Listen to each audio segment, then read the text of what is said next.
ત્યાગ ન ટકે રે વૈરાગ્ય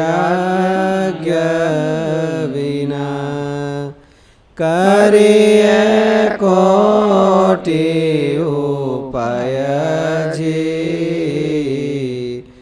અંતર ઊંડી જે ઈચ્છા રહે, તે તો કેમ જયજી,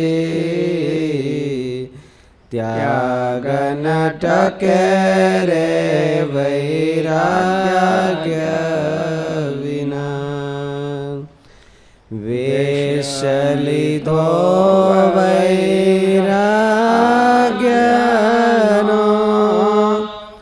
દેશ રહી ગયો દૂરજી, ઉપર વેશ અચ્છો બનો, માઈ મોહ ભરપૂરજી, ત્યાગ ન ટકે રે વૈરાગ્ય વિના, કામ ક્રોધ લોભ મોહનું, જ્યાં લાગે મૂળ ન જયજી, સંગ પ્રસંગે તે ઉપજે, જ્યારે જોગ ભોગનો થાયજી, ત્યાગ ન ટકે રે વૈરાગ્ય વિના, ઉષ્ણ રતે અવની ઉપરે, બીજન દિશે બહારજી,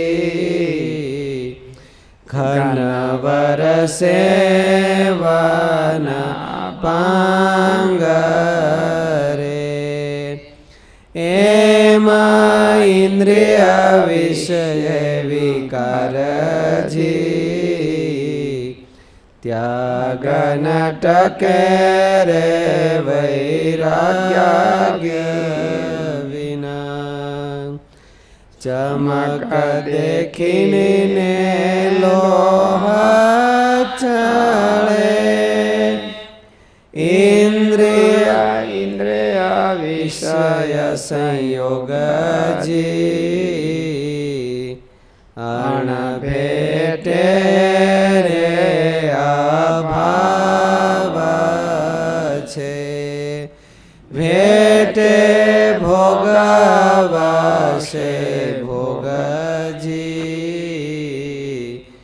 ત્યાગ ન ટકે રે વૈરાગ્ય વિના, ઉપર તજને અંતર ભાજે, એમાં ના સરે અર્થજી, તે વર્ણાશ્રમથી અંતે કરશે અનર્થજી, ત્યાગ ન ટકે રે વૈરાગ્ય વિના, ભ્રષ્ટ થયો રે જોગ ભોગથી, જેમાં બાગડું દૂધજી, ગયું રે ઘૃતમય માખણથી, આપે થયું અશુદ્ધજી, ત્યાગ ન ટકે રે વૈરાગ્ય વિના.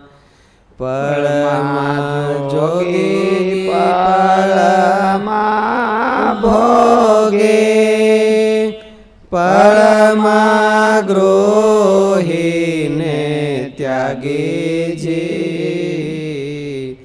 નિષ્કુળાનંદ કે નારનો વાણ સમજો વૈરાગ્યજી.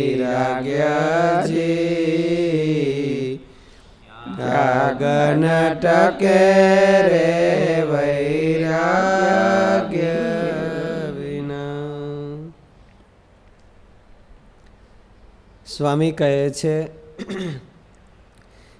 કહે છે ત્યાગ ન ટકે રે વૈરાગ્ય વિના. જો કરોડ ઉપાય કરીએ તો પણ ટકતો નથી. સાચો ત્યાગ સંપૂર્ણપણે વૈરાગ્ય ઉપર નિર્ભર રહે છે. આગળના પદમાં બતાવ્યું કે ઉદાસીનતા એ વૈરાગ્યનું સ્વરૂપ છે. ભોગોમાંથી ઉદાસીનતા કેળવવી એ વૈરાગ્યનું સ્વરૂપ. અને એ વૈરાગ્ય વિના ઉદાસીનતા ન હોય અને માલિપા બહુ ડિમાન્ડ હોય અને એ માણસ ત્યાગ કરે તો કેટલું હાલે? ન હાલે, એટલું જાદુ ન હાલે.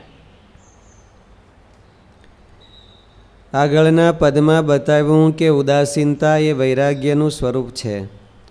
એ ભોગ શત્રુતાથી કેળવાય છે. ભોગ શત્રુતા એટલે ભોગી મારા દુશ્મન છે એમ નહીં, પણ ભોગની દુશ્મની છે. ભોગની જે કાતિલતા છે તે હળાહળ ઝેર કરતાં પણ વધારે છે. હળાહળ ઝેર એક જ વખત પ્રાણ હરે છે, જ્યારે ભોગ જીવને અનંતવાર જન્માવે છે ને મારે છે. માટે તેમાં સ્વયંમાં શત્રુતા પડી છે. તેને યથાર્થ ઓળખે તે ભોગ શત્રુતા છે. તેની હૃદય ગ્રંથિ પડવી જોઈએ, જેમ સંસારી જીવને ભોગ ગ્રંથિ હૃદયમાં પડી છે. તેઓ ત્યાગ અને વૈરાગમાં બેમાં શું ફેર? ત્યાગ કોને કહેવાય ને વૈરાગ કોને કહેવાય?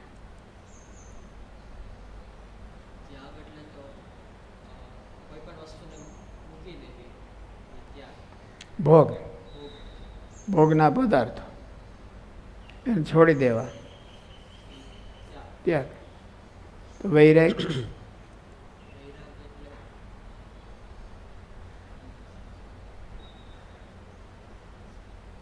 શું કહેવાય ભાઈ? ઈચ્છા ન થવી, માલિપાથી ઈચ્છા ન થવી એ વૈરાગ કહેવાય. પદાર્થનો અને સ્થૂળ પદાર્થનો ત્યાગ કરી દેવો એને ત્યાગ કહેવાય. સ્થૂળ પદાર્થનો ત્યાગ કરી દે અને અંદરમાં ઈચ્છા બહુ હોય. ઈચ્છા શેને આધારે થાય છે? વાસના. ઈચ્છા ક્યાં થાય? રાગમાંથી. માલિપા રાગ પડ્યો હોય તો એમાંથી ઈચ્છાથી આવીને રે નહીં, કઈ દબાય નહીં. એટલે અંદરથી ઈચ્છા ન થવી એનું નામ વૈરાગ કહેવાય. એમાં નિષ્કુળાન સામે તો શું કીધું કે પદાર્થ મળે, ભોગના પદાર્થ મળે તોય પણ ઈચ્છા ન થાય, તોય પણ એને ગ્રહણ ન કરવું, એને વૈરાગ કહેવાય.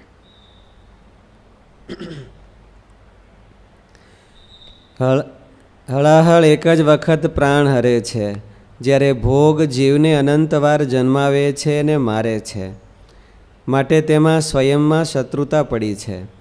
તેને થોડો વૈરાગનો અભ્યાસ કરવો જોઈએ. થોડો આપણને ગમતું હોય ને મળતું હોય તો પણ આપણે કેટલા રહીએ કે છે એના ઉપર. એના વિના આપણને ગમતું હોય અને મળતું હોય કંઈ વાંધો નહીં, અને જરૂર હોય કોઈ વાંધો ન હોય તો એના વિના કેટલું હકાવીએ કે એવો અભ્યાસ કરે તો એને વૈરાગનો અભ્યાસ કહેવાય. અભ્યાસ એને તો ગમતે વૈરાગ્ય જ ગૃહ્યતે, એવું ગીતામાં ભગવાન કીધું. અભ્યાસ વૈરાગ્ય અભ્યામ તન નિરોધ. તન નિરોધ એટલે કોનો નિરોધ? મનનો નિરોધ. વાસના. માલિપાથી જે વાસના થાય છે, યોગ સૂત્રમાં તન નિરોધ એટલે વાસનાનો નિરોધ છે. અહીંયા ભગવાને કીધું એ મનનો નિરોધ. પણ મન ને વાસના બે એક છે. જેને જેટલી જાજી વાસના એટલે એ ઠેકડા જાજા મારે. એનું મન બહુ ઠેકડા મારે. જાજી વાસના ઘાટી હોય એટલે તો એ ઠેકડા બહુ મારે, પછી બેહે જ નહીં. એટલે તન નિરોધ એટલે વાસનાનો નિરોધ. એમ અભ્યાસ અને વૈરાગથી. વૈરાગનો અભ્યાસ કરે તો અને ભગવાનનો મૂર્તિનો અભ્યાસ કરે તો એને વાસના ઓછી થાય. હળાહળ એક જ વખત પ્રાણ હરે છે, જ્યારે ભોગ જીવને અનંતવાર જન્માવે છે અને મારે છે. માટે તેમાં સ્વયંમાં શત્રુતા પડી છે. તેને યથાર્થ ઓળખે તે ભોગ શત્રુતા છે. વૈરાગનો અભ્યાસ કેમ કરવો? વૈરાગનો અભ્યાસ કેમ કરવો? પ્રતિકૂળતાને સહન. 4 પ્રકારના વૈરાગ કીધા એમ. એક યતમાન, વ્યતિરેક, એકેન્દ્રિય, વશીકાર અને વશીકાર પર. એટલે યતમાન એટલે પહેલાં તો જાણે આપણા સ્વભાવને ભોગ છે એ ઇઝીલી છૂટી જાય એવા હોય એને મૂકી દેવાના, તો એને શું કહેવાય? યતમાન. યતમાન. અને વ્યતિરેક એટલે પછી એમાંથી થોડા ફાઇટિંગ કરીને છૂટી જાય એવા હોય તો એ વ્યતિરેક કહેવાય. અને બહુ જાજી ફાઇટ કરે ને તોય ટાઈમ માગી લે એવા હોય તો એને એકેન્દ્રિય, મનમાં. અને હાવ છૂટી જાય તો વશીકાર થઈ જાય. એટલે એમ સ્ટેપ બાય સ્ટેપ જો અભ્યાસ કરે, ટ્રાય કરે, ફાઇટિંગ કરવી જોઈએ. ઇન્દ્રિયોની હારે લડાઈ લેવી જોઈએ, વાસનાની હારે લડાઈ લેવી જોઈએ. અને એને કેમ આપણા કંટ્રોલમાં કરવું એ આ વચનામૃતમાં એમાં બધું બતાવ્યું હોય છે.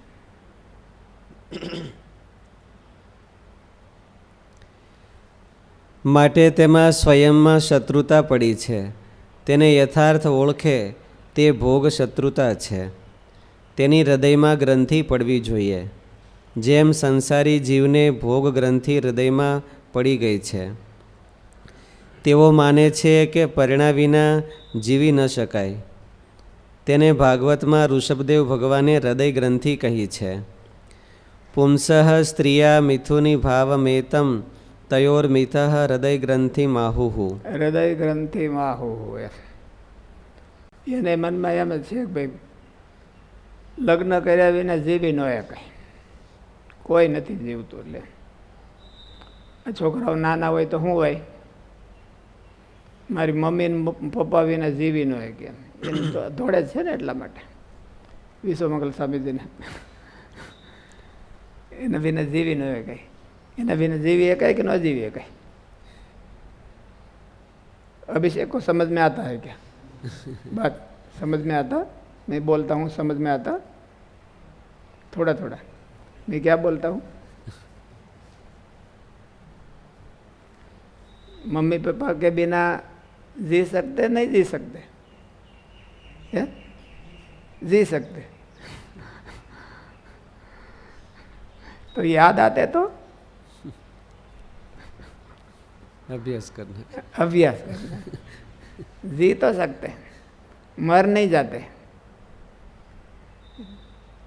પણ હિંમત જોઈએ. એને હિંમત હોય તો એના વિના જીવે. એવી રીતે ઘરવાળા વિના જીવીએ કે ન જીવીએ કે માણા જીવીએ કે હિંમત જોઈએ એને છોડવાની. એવી રીતે છોડે તો છૂટી જાય. નગર કીધું છે તો મારે જ શું કીધું? હૃદય ગ્રંથિ માહુ. ઠેઠ જીવમાં ગ્રંથિ પડી ગઈ છે. હૃદય ગ્રંથિ એટલે જીવની ગ્રંથિ. જીવમાં ગાંઠ પડી ગઈ છે કે આના વિના હાલે નહીં. તોય એના વિના હાલ્યું જાય છે. એ બધા ત્યાગી મરી જાય? ત્યાગી મરતા નથી કોઈ. મૂકી દે તો હિંમત જોઈએ એને. અને ભગવાનનો આશરો જોઈએ, ખાલી હિંમત નહીં. ભગવાનનો આશરો, સત્સંગ અને હિંમત. તો આ ન મુકાય એવું હોય એ બધું મુકાઈ જાય. ત્યાગ ન તો એનો ત્યાગ ટકી જાય. રિયલ ત્યાગ ટકી જાય. ઉપલો ઉપલો ત્યાગ નહીં, ખાલી રિયલ ત્યાગ છે એ ટકી જાય. તેઓ માને છે કે પરિણા વિના જીવી ન શકાય. તેને ભાગવતમાં ઋષભદેવ ભગવાને હૃદય ગ્રંથિ કહી છે. પુંસઃ સ્ત્રિયા મિથુની ભાવમેતમ તયોર્મિથઃ હૃદય ગ્રંથિ માહુઃ અતો ગૃહ ક્ષેત્ર સુતાપ્ત ચિત્તેર જનસ્ય મોહો અયમ અજમ મમેતિ. અહમ મમેતિ. અહમ મમેતિ. અને ભોગ ગ્રંથિથી અહમ મમતા જાગે છે, પછી જન્મ મરણમાં ફેંકાઈ જાય છે. નાના છોકરાઓ હોય, પછી આ 11માં 12માં જાય, પછી કોલેજમાં જાય તો દોડવા મળે કે નહીં? શાસ્ત્રીજી મહારાજ એવા કહેતા, પછી આ છોકરાઓ કોલેજમાં જાય ને એટલે એને ફેફસા મળે હાલવા. હું પૈસા મળો, પૈસા મળો, પૈસા મળો, પૈસા મળો. અને થોડાક જ મળી જાય પછી ઘરવાળું મળો, ઘરવાળું મળો, ઘરવાળું મળો. એને ફેફસા મળે હાલવા. ઓલી ગ્રંથિને માટે એને અહમ મમત કરવો પડે છે, નહીં તો કાંઈ નથી કરવો પડતો. એનું પૂરું કરવા માટે એને આખી જિંદગી ઢળડા કરવા પડે છે. એનું પોતાનું પેટનું તો ક્યાં બાંધે છે? એ તો થોડુંક જ કરે તો થઈ જાય. ઓલાનું પૂરું નથી થતું, ઘરવાળાનું કોઈ રીતે પૂરું ન થાય. અને ઘરવાળાનું પૂરું થાય તો છોકરા થઈ જાય, એનું પૂરું ન થાય. તો આ મરી જાય તોય ન થાય. પોતાના માટે કંઈ બધા રળતા નથી. પોતાને કેટલું જોઈશ? ગ્રહસ્થ હોય એ કમાતા હોય, એમાં પોતાને કેટલું જોઈએ? પોતાને તો કાંઈ નહીં. પોતે તો પેટે પાટા બાંધે. પેટે પાટા બાંધે એટલે કાંઈ પોતે ભોગવે જ નહીં એમ. અને એને માટે કરે છે. એટલે હૃદય ગ્રંથિ છે એટલે એનાથી એને અહમને મમત્વ ઊભા થાય છે. અને અહમને મમત્વ ઊભા થાય પછી એમાંથી જન્મ મરણ ઊભું થાય. એક મૂકી શકે તો આ બધું મુકાય છે. ઓલા ઢીલા પડે. એ મૂકી દે, આપણે સાધુ હોય મૂકી દેશે ને તો એ અહમ મમત્વ નહીં મુકાતો હોય એનું શું સમજવું ભાઈ?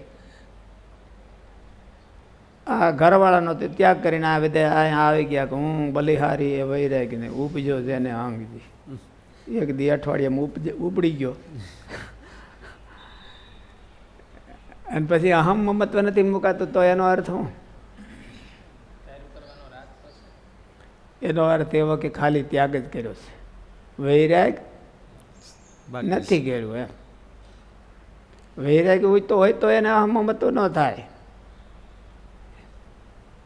માલિપાથી વૈરાગ નથી એટલે એને અહમ મમત્વને ઝઘડા થાય છે, નહીં તો ઝઘડા ન થાય. ઝઘડા શેના છે? અહમ મમત્વના છે. ત્યાગ વૈરાગના ઝઘડા નથી. કોઈને ત્યાગ વૈરાગનો ઝઘડો થાય કે એનો વૈરાગ બહુ છે તો હું એનાથી વધી જાઉં. આમ જેમ આ બધા કોમ્પિટિશન કરાવો તો કોને ભાઈ ધાતુ રૂપાવલીમાં નંબર પહેલો આવે કે કોઈને એવું કોમ્પિટિશન થાય કે હું એનાથી વૈરાગમાં વધી જાઉં, હું એનાથી ભક્તિ કરવામાં વધી જાઉં. એવું નથી થતું. અને થાય તો સારું કહેવાય એમ.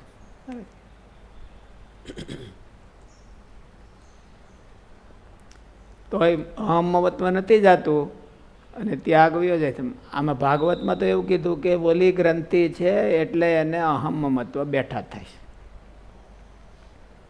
હૃદય ગ્રંથિ માહુ હોય અને એનાથી અહમ મમત્વ ઊભા થાય. આ ત્યાગ ઓલી ગ્રંથિ તો આ ત્યાગ ઓલો ભાઈ ઘરવાળાનો તો ત્યાગ કરીને વી આવે અને તોય બહુ જાડું અહમ મમત્વ થઈ જાય. એનું કારણ શું એમ? એટલે એનું કારણ નિષ્કુળાન સ્વામી કહે છે કે ત્યાગ કરી દીધો છે પણ વૈરાગ નથી.